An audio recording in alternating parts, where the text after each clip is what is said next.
Hello, Top Fan Rivalry followers. It is Bill and Jackson. It is Friday morning as you're looking at this and watching this, and it's all kinds of giddy up exciting. Jackson, as you can see, is wearing his Braves hat. He is ready to go, rearing to go for the Braves to come in third place. I mean, the Braves to have a good season this season. Jackson, how are you? Good. I think they'll finish higher than the Dodgers this season. Woo! Okay, we're throwing bullets already. Woo! Let's giddy up. Let's get it on. Yeah. I love it. I love it. So obviously we're doing our weekly review. So Jackson, lead us off. Where are you going to take us? You know, a lot of focus coming into camp is the buzz about the rule changes. We talked a little bit about it last week with how they're going to be regulating pitchers on their stop and their stop and go and all that. And I've heard a lot of buzz and a lot of people talking about how the shift is going to raise batting averages. Top fan stats guy who's watched a lot of baseball in the last couple of years. I'm going to go on record and say the shift isn't going to change anything. We have a Ooh, record number. We have a record number of players striking out per game. There's too many guys striking out. There's not guys putting good quality balls into play. What all the shift's going to do is turn a couple of routine ground balls in the game, into a couple more difficult plays and maybe like a little squeaker through the infield. So I want to go on record and put it out here. I know I talk a lot about the shift. I hate the abolition of the shift, and I think that it's going to do nothing good for baseball this season. I think pitchers are just going to strike them out because why? Yeah, exactly. Okay. All right. I like that. I think it's going to help some players it still won't help. You still got to learn how to hit, right? And you heard about how the rule is where they can move, like they can take their left field or move into the right field and play the shift, just leave left field wide open if they wanted to. Um, all right. I mean, learn how to hit, right? You're in the major leagues. Learn how to put the ball in play to the opposite field. yeah, it's going to change nothing. I think until players realize, baseball's meant to be put balls in play rather than just hit dingers. I know we always make the joke, chicks dig the long ball, and it's a Mhm. great commercial, but it's chicks dig the long ball, but the front office digs winning the games. So You think? you put the ball in play to win games. So that's what you got to do at the end of the day. Yep. Agreed. Agreed. Agreed. Okay, so that's a good segue. I'm gonna throw a nice softball because I know that you're gonna have plenty to think about this.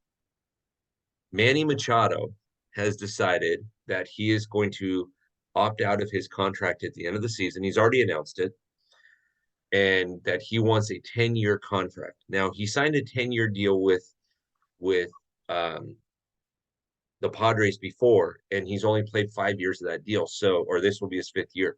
He's looking to extend another 5 years. He's looking for a 10-year, $400 million contract. So, what that tells me is a couple things. One, as a Dodger fan, this makes me giddy. And I'll tell you why this makes me giddy. Because this is the exact distraction that the Padres need to throw them off of their game so that we can have success in the National League East. We meaning the Dodgers. Okay. Number two, how much money is enough, Jackson? How much money is enough? So the guy signs a 10-year, $300 million contract. He's getting paid $30 million a year. Minus taxes, he's probably bringing in about $2 million a month. How much money do you need? Apparently, more than $30 million a year. What I find ridiculous, and especially Manny Machado's case, because he's playing in San Diego, California. For those of you who've never been to San Diego, California, it is one of the nicest cities I've ever been to. Okay. It is beautiful. Petco Park's right there, right on the ocean. It's awesome. I think it's a bonehead move for him because this could really backfire. Some team's going to be desperate and give him his 10-year contract, but this kind of stuff's bad for baseball. I feel like lately in professional sports in the United States, we've seen a lot of, I don't want to use this word because it kind of gives it a negative connotation, but mercenaries per se. Guys who sign these big deals for the money because they just want the money. And then when things don't go their way, they want to bail. And those are the kind of guys you don't want in your team. They're the kind of guys you don't want leading your team either. to be your best players because, when things start to go south, what are they going to do? They're going to jump ship, demand a trade, want to get out of there. You need guys that need to rally around the team. You know what, guys? I signed here for 10 years because I thought we could win. So let's turn it around. Yep. Rather have Yep. that guy in your clubhouse rather than the guy that goes, yeah, I'm opting out this year because I think I can make more money. I'm not going to, with how Bingo. much money it's, you signed a 10-year contract, you might as well just play the 10-year contract because it's guaranteed. Bingo. Bingo. You're nailing it. Perfect. You're nailing it perfect. Why opt out when you're looking for more money? How much money is enough? I mean, this guy's going to end up making in his career $400-500 million, even with endorsements and everything like that, even without renegotiating this contract. He's still going to make $500 million in his career. How much money is enough? So, anyways, what do you got for number two? Number two is kind of college baseball started this week. I know, Bill, you're a big fan of college baseball, so you probably heard about this. But an ambidextrous pitcher, Yep, pitched at I got his name right here, Urangelo Cinte. Oh, sign J. There we go. They got it at the end. The pronunciation for me. Thank you. But 95 from the right hand side, 92 from the left hand side. I think this could be the future of baseball too. I don't think there's too many people that could be ambidextrous, but the guys that can and can be effective, he only throws 92 from the left hand side. That's pretty good for a lefty. Yeah. And this is a kid to watch because if something like this pans out, you might see, kids who have that hand-eye coordination. Maybe they're just screwing around in little league or screwing around in high school. They might get a shot and actually, change baseball. Maybe we'll get rid of the bullpen. Who needs the bullpen when your guy can throw 300 pitches? Yeah, exactly. Exactly. Who needs a bullpen when your guy can pitch for both sides of the hey, this arm's tired, I'm gonna go with this arm. Oh, this arm's tired, I'm gonna go back to this arm. The question is, when you go to the bullpen, you call for him as a manager. Do you like hold both arms out, or Yeah. the one you want to leave first? Give me Chuck. Give me both of them. Bring the glove out for both. Both hands. Bring both hands. Yep. That's awesome. That's awesome. I love that. And I'm sure baseball will come up with a rule that, hey, if he starts an inning, he can't pitch the inning, right? I mean, they'll come up with something silly, right? I mean, we're borderline. I've been saying this 100 times, but we're borderline. What's that? The rule right now is whatever arm he starts the at bat with, he has to stick with. Yeah, just fine. Just fine. We've had a couple before, but they haven't thrown quite as hard as he has. Yeah, that's like I said before, I think the league is dangerously coming close to everybody's got to play 3 innings to get one at bat. So I'm sure they'll come up with some rules with ambidextrous pitchers if there's more of them, right? So, so my next thing is I'm going to go to the Bronx. Obviously, Nasty Nestor is on Nestor Cortez's, really kind of injured and really on kind of an IL direction. But rumor has it that he's feeling a lot better than anticipated and that he will bounce back. He actually threw a live BP today, it sounds like. And so it sounds like he's going to bounce back and be able to make the club as soon as the time is come. He might not have a huge impact in spring training, but he's definitely going to make the club. So, be able to come up in April as it sounds. Now things can change, but what can I say? Yeah. So that's my number two. What you got for your number three? Well, I'm the stats guy. I like to break things down. And, we've only had 4 40-40 seasons in MLB history. Can you name them, Bill? I can name one. Who? Jose Canseco. Jose Canseco. So we have Jose Canseco, Barry Bonds, A-Rod, and then Alfonso Soriano.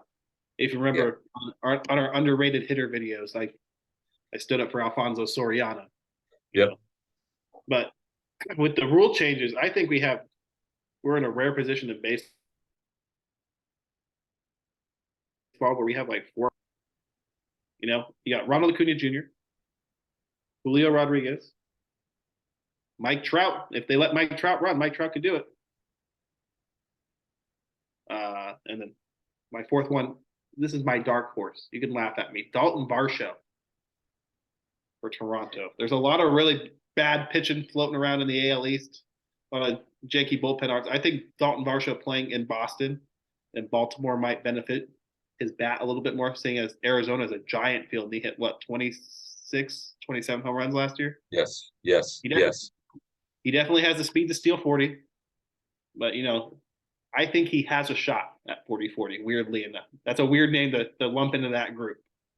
But So the yes, yes. And notice how 3 of the 4 players that we named on the 40-40 club are linked to what?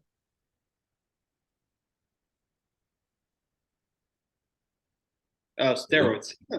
Oh, the ones that have done it. I thought it meant the ones I just named. I was like, No, no, no, no, no. 3 of the 4 are linked to steroids, right? A-Rod, Barry, I swear didn't take steroids, Bonds, and Jose Canseco, who admitted that he did it. So yeah, but your calls are good on that. I actually like that. And it's good for baseball when you have 40-40 situations. Now that the bases are so, now that you only have to steal, you only have to run about 70 feet because the bases are so big, right? not bad. Come on. And so, I mean, the bases are half the size of Jose Altuve if you lay the base down and Jose Altuve down. But that's another topic for another. Sorry, you Astros fans out there. I was just joking. You know, Jose, you're good with me, brother. All right, so So, yeah. Anyway, yeah, my point is coming out of camp, coming into the season, be excited. There's going to be a lot of exciting baseball. The stolen base is going to come back, I think. well, I would hope so. And there are players that should have been running that weren't running. There are players that run that should not be running. I'll give you for example, down in your neck of the woods, Trey Turner should have been running last season a lot. And the Dodgers, I don't know why, but they weren't having him run. I don't get it. I don't understand. The guy can run like the wind. Let him run, right? Yeah. And I mean, and Trey Turner's one of those guys, they say you have to be what? 80 base stealer. So Trey Turner can definitely achieve that. You know, Ronald Acuna is a guy I mentioned. People were like, oh, he led the league in caught stealing last year. Yeah, he also led the National League in stolen bases. Yeah. Playing Yeah, 15 games. So everybody's going crazy. Everybody's kung fu fighting about that. Let me tell you. yeah. You got to be like Ricky Henderson. You can't get stolen bases if you don't get caught. Yeah. If you're not getting caught stealing, you're not running enough. Babe Ruth had 714 home runs, but he struck out the most of any player up to that point in the history of the game. So yeah. You know, you're not going to get caught stealing if you don't run. So, but you know, if you run, you're going to get yourself in the scoring position. You're going to help your team. exactly. Okay, so here's my final one, and I'm interested to see your take on this one, Jackson. It'll be a little bit of a homer on this one, but you know how I feel about the WBC. Okay. I am not heartbroken that Clayton Kershaw will not be playing in the WBC because they can't get him insured. I'm not heartbroken over that. I know Clayton's sad about it because this was his last effort to do it, but I'm not heartbroken over it because the last thing I want is to have Clayton mess up his back and be out till June or July. Playing in a tournament that means nothing. That literally means nothing. The tournament means nothing. Zero. Zip. Zilch. Nada. It means nothing. So, I don't know. Your thoughts? I feel you. And, you know, I'm sure Yankee fans, you talked about Nestor Cortez earlier. Injury forced him to withdraw from the tournament. And he's ahead of schedule from said injury that he suffered before then. So, you know, as the Yankees fans are breathing a sigh of relief because not only did they dodge the World Baseball Classic bullet, but he's probably going to be ready for the beginning of the year. Exactly. That's what I'm talking about. So I'm talking about. Listen, I'm all about you playing for your country. I am. Trust me. I bleed red, white, and blue like most people do. Or if I were Dominican, I probably bleed their colors, or Puerto Rican, or whatever, right? But here's the thing. No, What's that? They're also both red, white, and blue. Funnily I enough. know, I know. A little different though, but you get my point. As soon as I said that, I'm like, oh, that just didn't go well. I bleed Canadian red and white or whatever, you know. Anyways, um, that all being said, though, you just don't want to see guys get hurt. My thing is you either move the WBC back to November and you play in dome stadiums, which they're doing anyways this year, right? At least here in America. You play in dome stadiums and move it back to November at the end of the season, or you no longer allow the MLB 40-man roster to play, and you let guys that are the younger kids that have just been drafted, or guys that are in single A or double A, that you really want to get good looks at, let them play the WBC. Yeah. So, I mean, if you saw Ronald Acuna Jr. in the WBC before he made the Braves, you'd be like, oh, dude, this guy's gonna make the big club. This guy's gonna be awesome, right? And then it might mean a little bit more. So, anyways, what do I know? I'm just, just sitting here on the dock of the bay watching the tide go by. Oh, Jackson, there's so much more that we're going to be able to talk about next week because we're going to have games next week. We're going to have still Manny Machado trying to figure out his contract. We still have the trade rumors, or I'm sorry, the friend rumors of Julio Urias saying that he's going to test the free agency market. Good for you. You've earned it, dude. I hate rumors, but it's, where all teams are 0-0. Spring training doesn't matter. It's just about the game for the love of the game, right? Yeah. And we have some teams, I won't mention any names, but like the Pirates and the Reds that might lose 100 games again this season. So we're on our way there. Yeah. So, nice. Jackson, have we done good tonight? Or this morning, I should say. Yeah, a couple honorable mentions tonight. Oh, this yeah. morning. Yeah. Do you have any honorable mentions? I do. Two things out of Braves camp.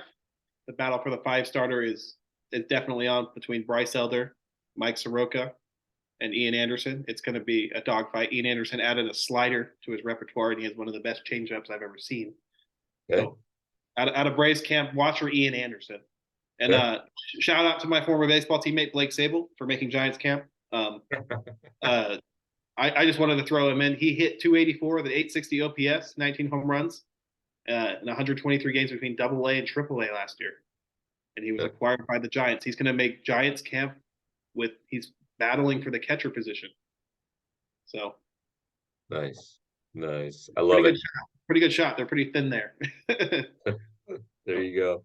Well, we love doing these for you Top Fan Rivalry followers. And those of you that are listening, obviously you're listening through the locker room door. But keep in mind, go to the watch party, click on the link and register for those watch parties. Jackson is going to be at one of the games in Philadelphia when we do the Phillies Braves watch party in Atlanta. So Jackson and I are going to try to get a live going from there. That'll be a lot of fun. We've got Houston almost booked, Boston almost booked, Chicago, New York, Philadelphia. We've already got Anaheim booked and Fountain Valley, California booked. Amazing. So we're going to have a great time. So make sure that you're there, be a part of it. We're going to have silent auctions. We're going to have fun little giveaways and things like that. And yeah, it's going to be a great time. And shout out to the first ever, and we mentioned this, I mentioned this on the Around the Diamond, but the first ever Top Fan Rivalry Little League Baseball team sponsorship to the Pinto Angels of the Fountain Valley, California Pony League. It's phenomenal. We're so excited to do it. So it's going to be great. But Jackson, are we ready to do another one next week? Yeah. I mean, spring training really kicks into high gear next week. That's when all the excuse me, my lungs just stopped working for a second. Don't have that happen.